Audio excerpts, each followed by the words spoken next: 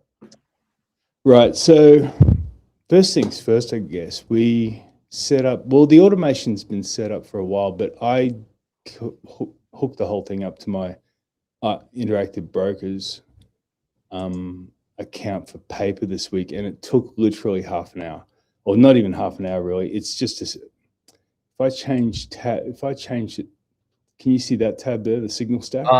If you switch tab, it should say at the top, share this tab instead. If you do that, then I can see it. Yeah, there we go. You just have to do that when you switch back and forth. So this is Signal Stack. There's a bunch of them out there. There's Zapier, M8N. There's a couple more, and this will just ask you to connect to your broker. There's about, it looks like it's probably towards 30 brokers, including crypto, that you can hook this up to. It kind of gives us a broker agnostic sort of front end because we're not technically an execution service. So we're just broadcasting the signal into these servers, and your broker will pick these orders up. So I've been testing it this week, and they're just simple market orders at this stage. We'll be able to dial in things like, adaptive algo, so people get a gentle fill. We can do TWAP and VWAP orders, whatever you want. We can customize all that. TWAP is time weighted average price, correct? Yeah, look, when you're working micro size, it doesn't really matter. I would say that, executing with adaptive algo for IB is probably the best way if you're executing both legs simultaneously. Mm-hmm. We generally look at the signals on the signals are generated on the closing price today. They'll be computed in about 3 hours. And then you've got the rest of the day to look through those signals and decide which ones you're going to execute, which ones you will follow and trade. And then, so let's say you've got this all hooked up. Obviously, if you were doing it yourself, that's the last thing you'd show on a podcast, because that's your URL to your server. Gotcha. Once that's hooked up, that's the other important box there, which is the leg one target. So the system defaults to $10,000 leg one. So if there's a hedge ratio, it'll be roughly 10,000 long, 10,000 short in terms of dollars. Just for this sort of test period, I've changed that to $2,000, make it all a bit more relatable. And the second leg will automatically adjust itself. So that's how the broadcasting is going to work. It's going to connect to your signal stack with that URL. The signal stack's already connected to your broker. You just, I think it's in global settings. You select ActiveX on an API read only, and then you're connected to the broker. It's super simple. Gotcha. And then pretty easy. Yeah, and then my process would be at this stage, I would just go to the watch list. Whether there's anything there or not doesn't really matter. You can just click on continuously curated, go US leaders, load full country. And that's just populated these 5 watch list tabs with. Okay. So you don't even have to do the work to find names. It'll just bring up these for you.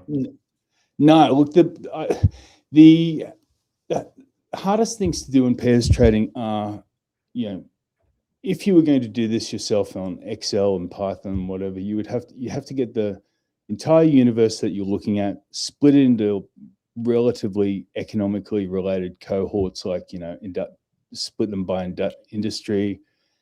Sector can be a little bit wide. We do match pairs by sector if there's a relatively close market cap, and but industry pairing is generally the way to go, which gives you a very large number of pairs to filter through.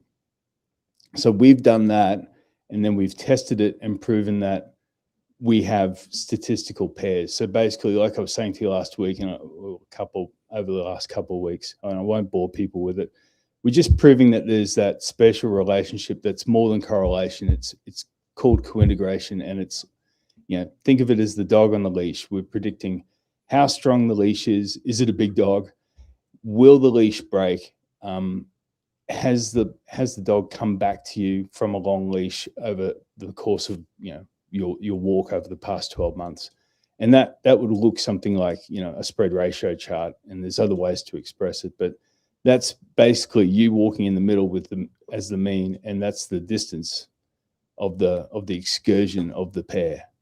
And you're just trading it from the extremes into or around the mean.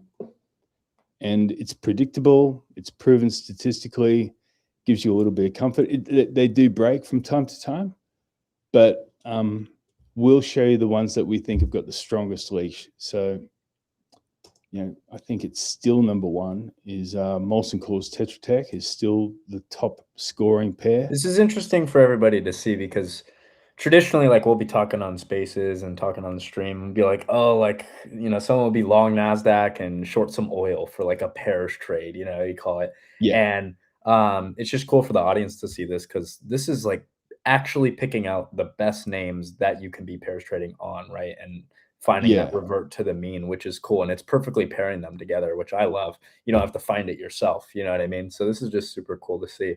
And I threw the link in the chat for everybody too. I'll throw it down there again if you guys want to get on the Pairs Inc. website and just look around, get signed up, and maybe try it out. Because I know some of you guys last time were asking some questions. It seemed like people were interested in it. Might be someone out there that this is perfect for. So take some notes. But yeah, Mark, you want to go into the Tetra Tech and this pair here? Yeah. How this is trading? That one's been in position for a little while, so I didn't take that as a trade for to open up in a test trade because this has been in positions days held. The system's held it for 21 days, which means it's kind of an out of sample walk forward test, which is so far working, and that's based on $10,000 leg size on the on Molson Coors, and then it's quite an odd pair. That's adjusted for the volatility of the other leg, so it's only long, $2,000 of TTEC. But the numbers that we're looking at, that you don't need to understand how they're all calculated, but just to look at these, and this is like your dashboard, in a car. So the bond is 100%. That's like as strong as the reading gets, and that's like a that's the inverse. It's the worked out from Engel Granger if people are interested in that stuff. Proof of co-integration over that period. The volatility of it is not especially high. You can get information on all these by just clicking on the tooltip there. But I'm looking at the bond and I'm looking at the half-life, which isn't great. I'd like that to be 20 or around 20 days. That's a sweet spot in terms of pairs trading half-life, because sometimes if you're seeing a 20-day half-life here, you might every now and then get a trade in about half that time, has been my experience. Hurst exponent is same as what TA guys would be aware of with using it in just single underlying charts. That's a really good number. Anything under 0.5 is mean reverting. Anything under 0.25 is a strong mean reverter. That's a little bit low. So, if that was 0.02 or a little bit higher, it'd be good. We rarely see, super strong numbers like 0.15 or something like that. That's almost noisy when they revert that fast. So we're looking at about, I'm seeing good pairs that are scoring at about this level to about 0.03. So that's just looking at that in a quick way of just saying, look, statistically, is this a good pair? Forget about all the fundamentals. What did the statistics say? And this is, it's eligible. It's passed all the 7 gates that we put it through in terms of tests, and the score is super high. Ironically, I didn't take that trade. So the way we're doing it to sort of build out the test book is you're looking at the signals each day, and up here you'll be given an alert of what signals have this top 250 generated today. So there's 4 opening trades and 1 closing trade. So we can have a look at those. And, you know, for someone that's not going deep into it to run, you know, 20 pairs, this is the perfect way of finding a trade on a daily basis.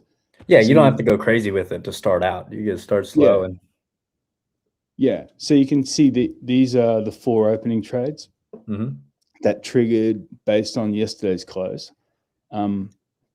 There's a high scoring one here. These are both sharing and underlying, and I think I've put one of them on. They are pharmaceutical or biotech, and that can be a bit, you know, if you're looking for sex and violence, that's the way to go, because you get a lot of binary outcomes that seem to pay or lose money quite quickly. So this one, you know, you can see it's been working, but you know, the nature of the underlyings is there's not a strong economic relationship between them. It's more of a statistical, you know, cluster and conquer sort of approach. But when it works, you know, it's been a pretty big returner over not a huge amount of time. You know, you've got some 10, 15-day trades there making, you know, some decent returns.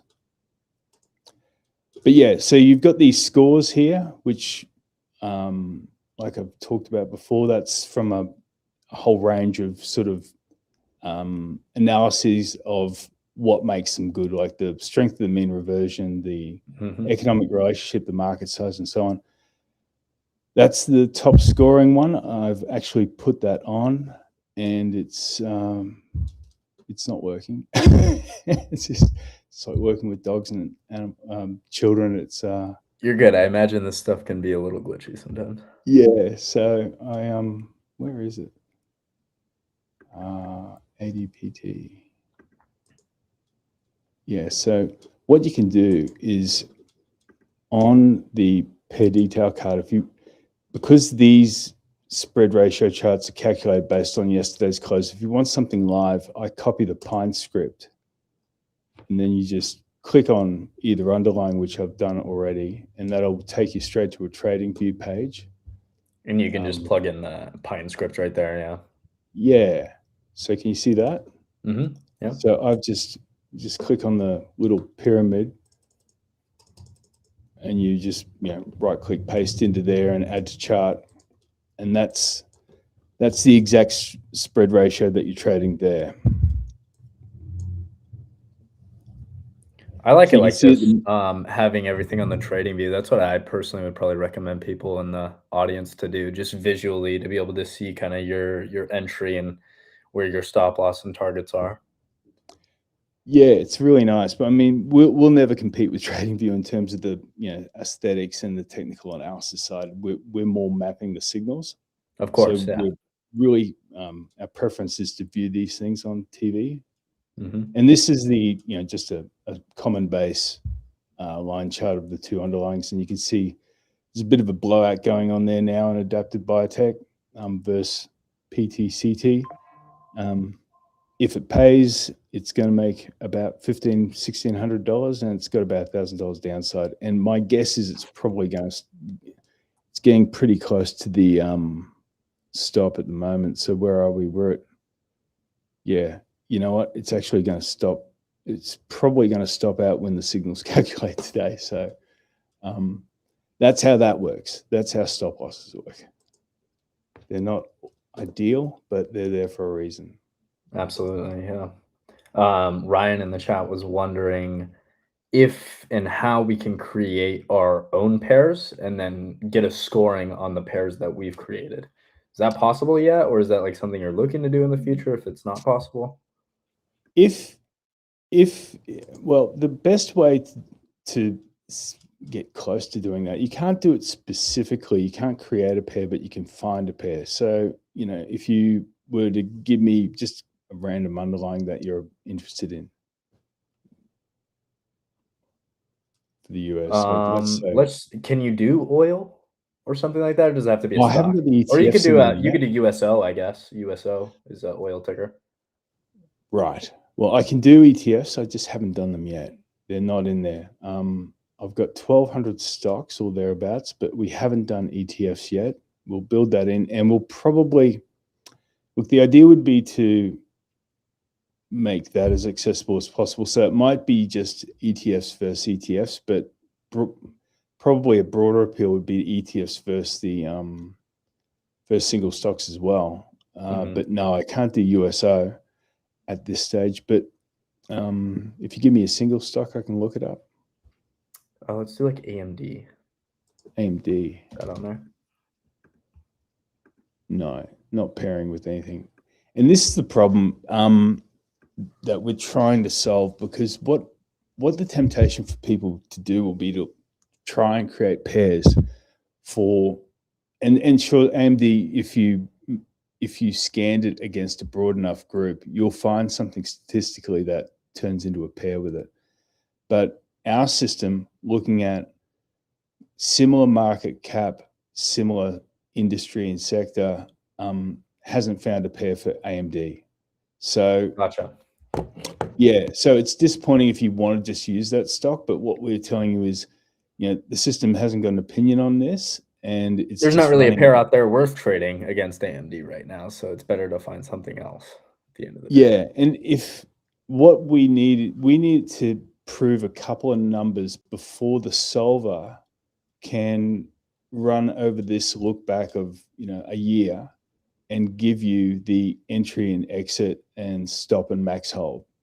So if it can't prove that it's got that co-integration, that mean reversion tendency, and if it can't prove that it's going to mean revert in a reasonable period of time, which we max out at 60 days, we say, look, if the half-life's over 60 days, it's too slow. You don't want to be trading that kind of pair. If it's not doing at least those two things, the solver which creates the entry and exit points can't work. It just mathematically can't solve for that equation within the framework we're giving it. So that's why we're limited to, at this stage, for the US, we're running 1,200 stocks through it. Gives us, once they get split into pairs, about that many pairs to analyze. From that, we're saving 1,100 pairs. And we're trying to present, at least on the mobile app, we'll show you at least 300 of those. You can see all of them on the terminal on the browser. But we're finding 1,000. That's probably the best way to find those pairs, right? If you're trying to find the best pairs to trade right now, that's really the best way to do it. Yeah, look, if you're not, if you're really looking for the pair that you want, I'd suggest you go to the Discovery tab and just work through sectors, or these aren't sectors, they're more categories, and just work through these and have a look through, and you can create your own watch list. So, you've got Starbucks, Airbnb, Starbucks. Interesting. Okay. Yeah. So let's have a look at that. That's that one's been doing good. No, looks like that's not bad. It's not in a position at the moment, but it's they're pretty good numbers. That's a good score. 74. Anything over about 0.7 is good.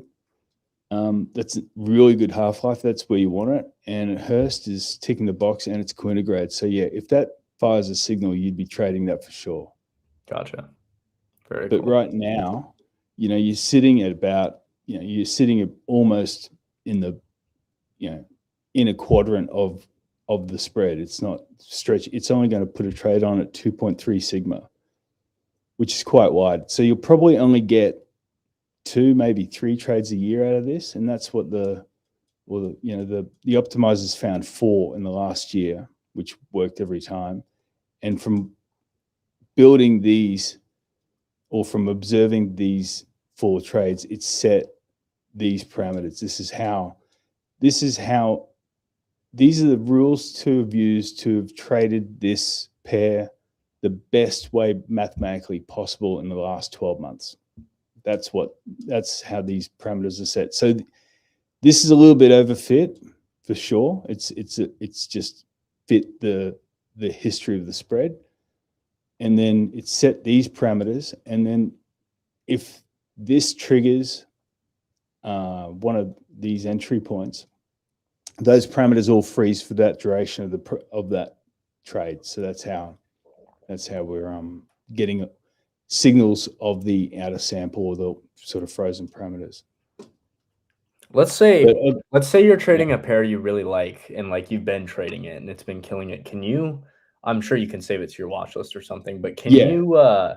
can you add some sort of signal on them specifically where if it does like trigger an entry or get to an entry point that you get notified? Yeah, Or is it you'll something get. more to just keep an eye on? Well, if you create a custom watch list, Mm-hmm. so in addition to that, if you just said, you can create your own watch list, add your favorites into that, which will be kept separate and one update when you update this quite regularly. They'll overwrite each other. If you've got your own down here, you can add. You could even move some of these. You can actually just move that around into your own watch list. So You just drag and drop it like that easy. Drag and drop it, yeah. Awesome.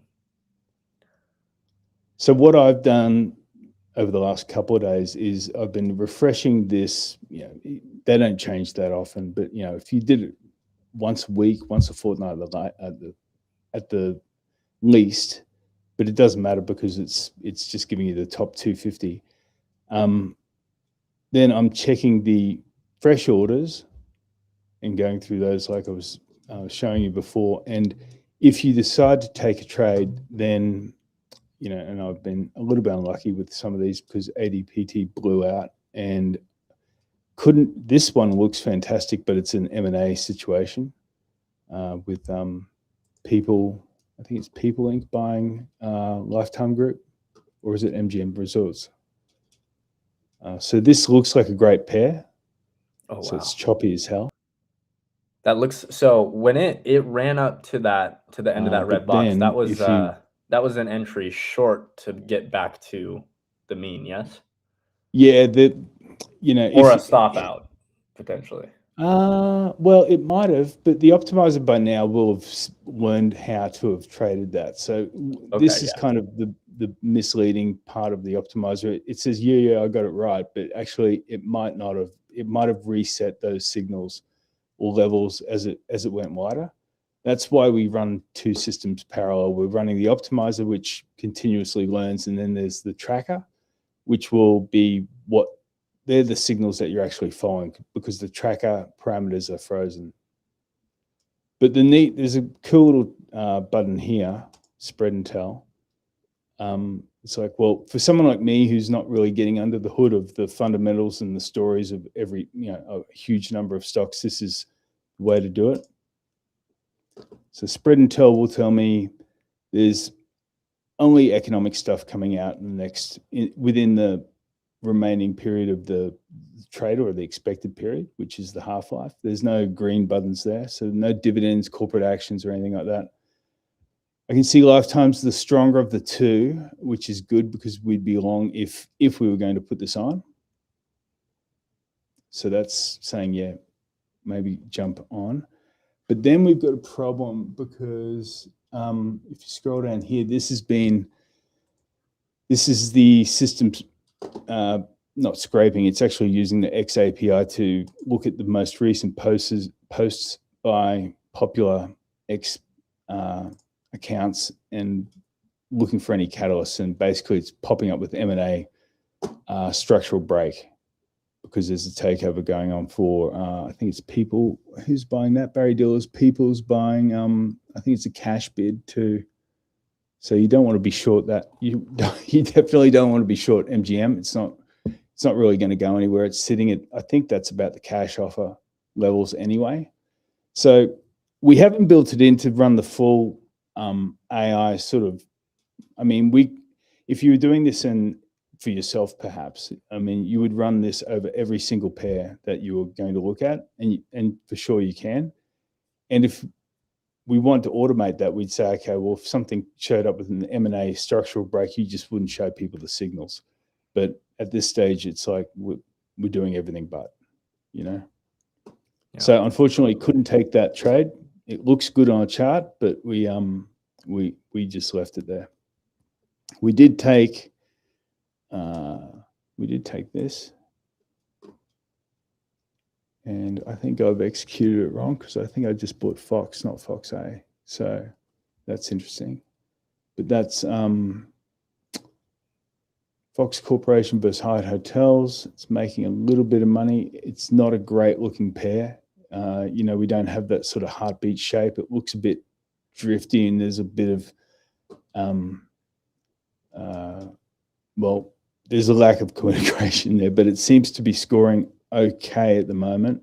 Mm-hmm. It's hanging in there. Long half-life, but just to populate the book a bit, I put it on for some reason. If it was real money, I probably wouldn't be running this one. Gotcha. But that's just the luck of the draw. That's just what you're getting on a given day. And sometimes maybe it needs, that extra little bit of half-life because it needs time to get some extra volatility, and then that spread starts to get wider, So it makes sense. And then if you're hooked up with your automation through to your broker, all you do to open that position would be to click there, and it's coming up with a broadcast of what you're going to do. That's going to be sized based on that updated leg one size. Yeah. Confirm and broadcast, and boom, it's sent to your server. And It'll just execute off that. That's so awesome. Wow. Yeah, well, it depends how you've got it set up. We're sort of assuming you're going to have a confirmation leg in there, but it'll hit your server with the payload that looks like, just like that, and you can amend that to your own specifications. It's a little bit, it just simplifies the execution process, but it's not particularly, complicated to run a pairs book. You're just buying one leg, short selling the other.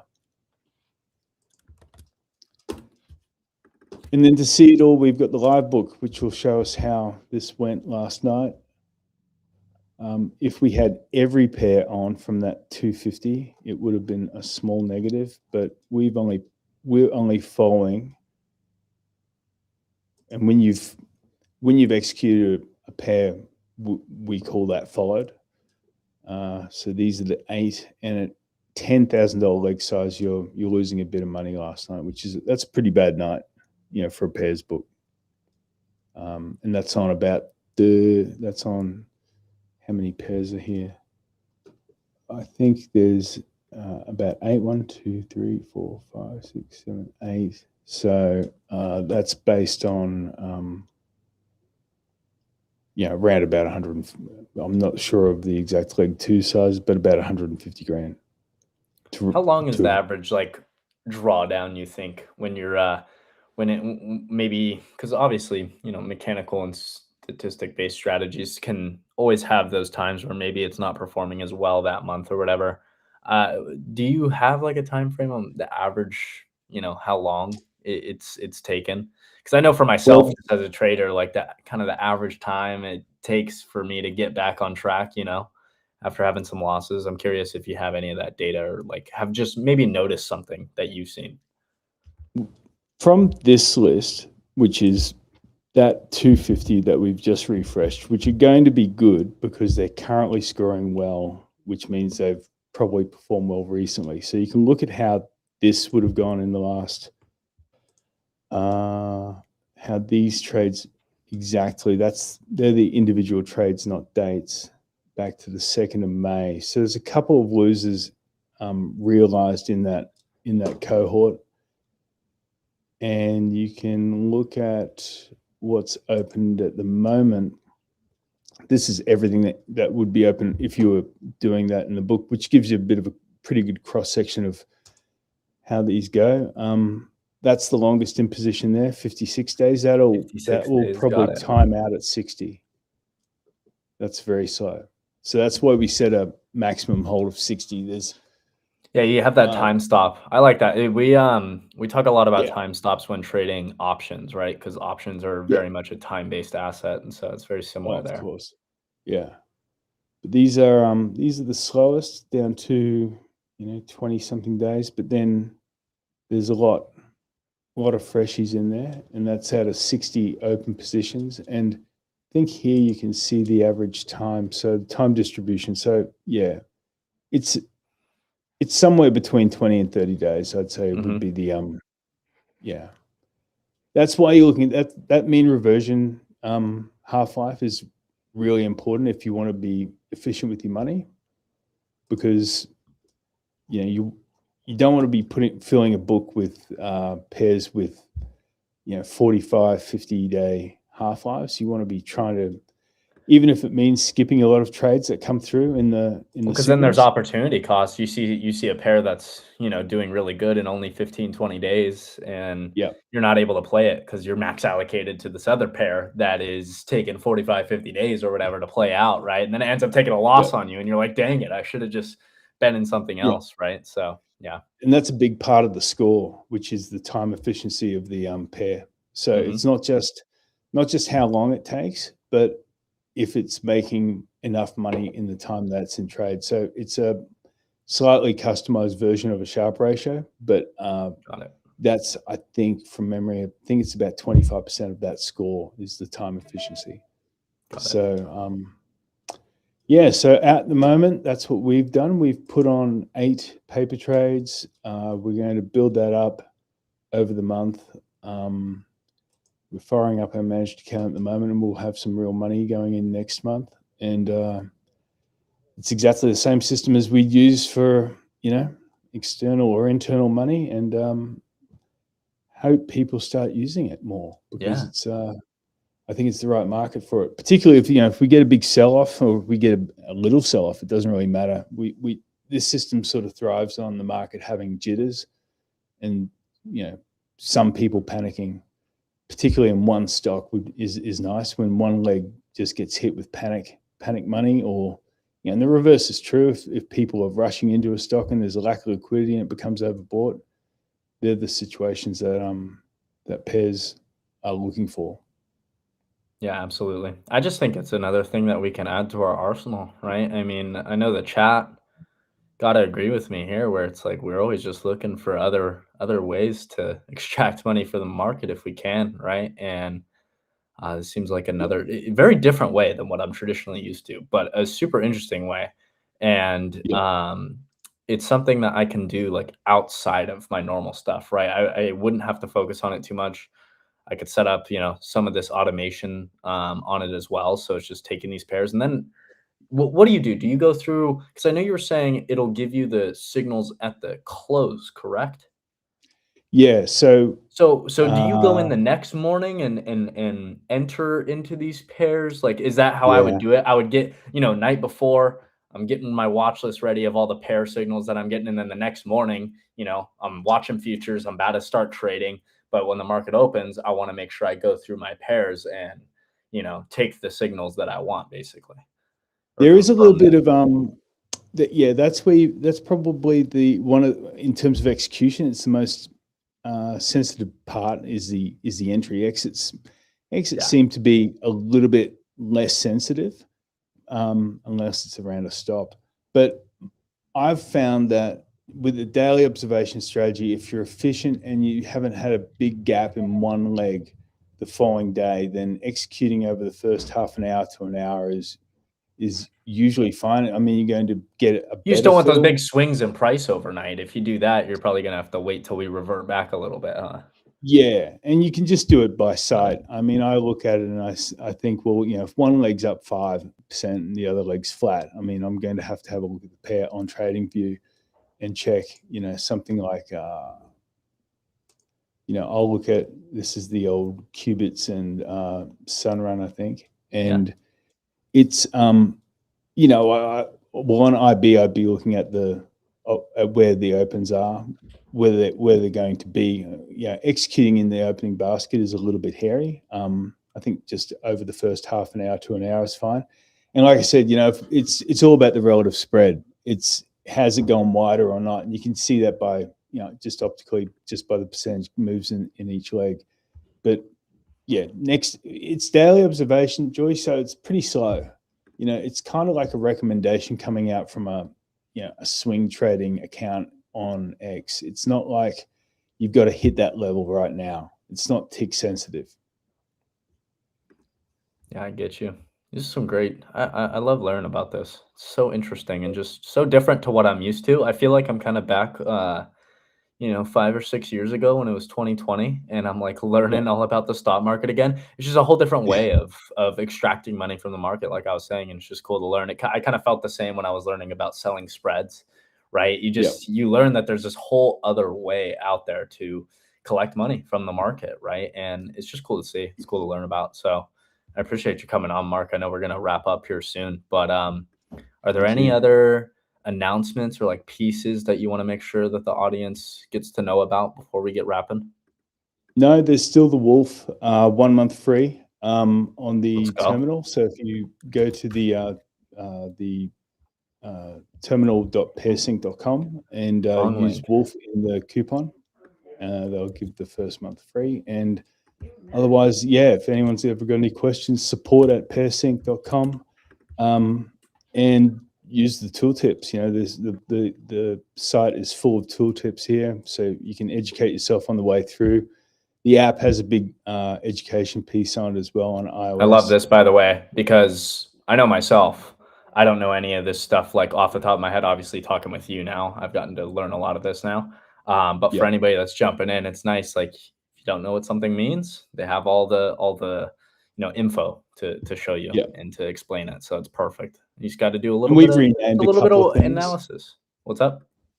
We've renamed a couple of things just not to scare people off. I mean, I think Gravity from memory was the OU Fit. The bond is actually 1 minus the P score from the Engel-Granger test. So it is a little bit upside. A couple of them are a little bit upside down or a little bit different. If there are, quant-aware kind of guys out there and they're going, well, what's this? He's made this up. It's like, no. Well, here's the thing. You got AI now. So you can just take this is saying, copy, throw that into Claude and be like, Claude, explain this to me like I'm a 10th grader. Boom. All your issues, or a 5th grader, I guess, would make it easier even. But you know what I mean? Chat. You can make it easy on yourself, you know what I mean? And really get to the bottom of what's going on here. So yeah, exactly. We'll use code Wolf. That link is in the chat for everybody. Also, that popped up in the chat is the Summit Wolf link. I want to make sure people are taking advantage of looking at that, our event on August 3rd. But go to pair-sync.com. It's got that little dash. So I threw the link in there, but you guys can type it in as well. Use code Wolf on there. You guys can get on there and start trying to find some pairs trades that you like. I would go by sectors that you guys are looking at too. I know you can sort things by sectors and just start trying to find some pairs that you like, or follow the way we kind of set things up with Mark here. Yeah, some good stuff. Excellent. All right, guys. Thank you very much. Great day. We'll talk soon, Mark. I'm sure we'll have you on again. Yeah. Enjoyed. Bye. Peace. All right, chat. Been a day. We're gonna wrap it up for the day. But shout out to the crew. We still got 100 people hanging out. Look at this market. Oh, standard deviation.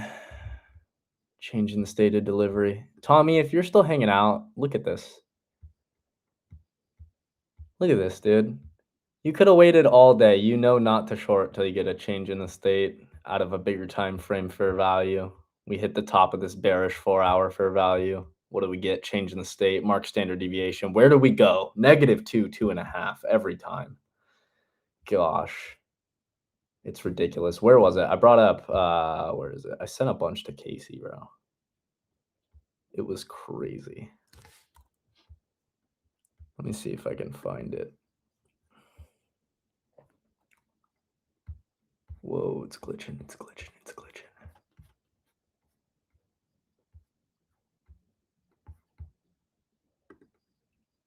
Can I show this tab?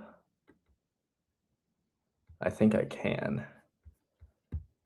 I'm going to try and show it. Hopefully I don't show a bunch of messages that I'm not supposed to show on the stream. That would be rough. Let me see if I can share this with you guys before we wrap up. I just want to show you this because this is so fascinating to me. I don't think I can, dude. Maybe if I do entire screen. I think if I do that, hold on. Bear with me, ladies and gents. Okay, bear with me. I know there's not many of us left on here, but replace entire screen. Bang, bang. Okay.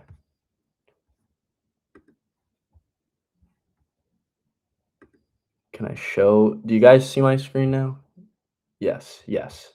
Okay, this is me and Casey's text messages. This is what I was showing him this morning. If you guys were on Spaces, you heard me sending this to him. Can this open? Here we go. This is just from today and Asia session last night. And it's just crazy to see these change in the states and running these fibs that I use as what I call standard deviation. And it's just basically the -2, 2.5, and the -4 fibs. That's all it is. But it's based on how you draw it. And all I'm doing is I'm drawing what we call the manipulation leg of an area of significance, right? So up here, I forgot what PD array we were tapping into, but we were tapping into either an hourly or a 4-hour gap. I forget. And we had this gap to rebalance to. And it's just beautiful. That last series of up close candles that gets closed below, you mark that standard deviation out. That's where your change in the state is, your break of structure, whatever you want to call it. But that closure kind of giving you the confirmation of this trend's trying to flip here. The -2, 2.5, man, every time. It's nasty. Got it here as well to the upside. This is London lows and Asia lows on ES this morning. We swept Asia lows. This is a 5-minute chart. Last series of down close candles that swept liquidity gets closed above. That's your change in the state. So a line at the body of this red candle. That's also where you mark the fib, right? So from wick low to body open. Where did the market go, man? -2, 2.5. Like it's fucking every time, man. Another bearish example. This is another one on a 5-minute. This was in pre-market in London session. Like, dude, just all the way down to the overnight VWAP. What are we doing? It's just, it's ridiculous. I got one more, I think. Yeah, I got one more.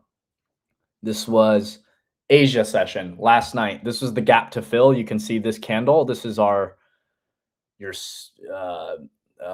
futures after hours close candle. And then we opened up down here. So there's a gap in between this closing price and opening price. We kept trading down until what? Well, we got this change in the state, right? Which ended up failing. Part of that is because we didn't tap into a higher time frame PD array. I didn't have it marked out on the screenshot. Doesn't look like, but on my chart last night, there's literally a point of significance a bit lower, and there wasn't here, right? So wait till we drop into that area of significance. We get that change in the state, go straight to the -2, 2.5. It's just absolutely ridiculous every time, man. Market's still rolling, eh? Crazy, folks. That's a day, though. I just wanted to show that. It's fascinating to me that price just respects that so well, especially on ES. You don't have to use it. Some of you might not even care about it. That's okay. I just wanted to share it. I think it's fascinating, and it helps me a ton. So, I mean, if it helps, it helps. If not, ignore what I'm saying. But I'm getting out of here, folks. It's been a day. I'm tired. I could get some other shit done.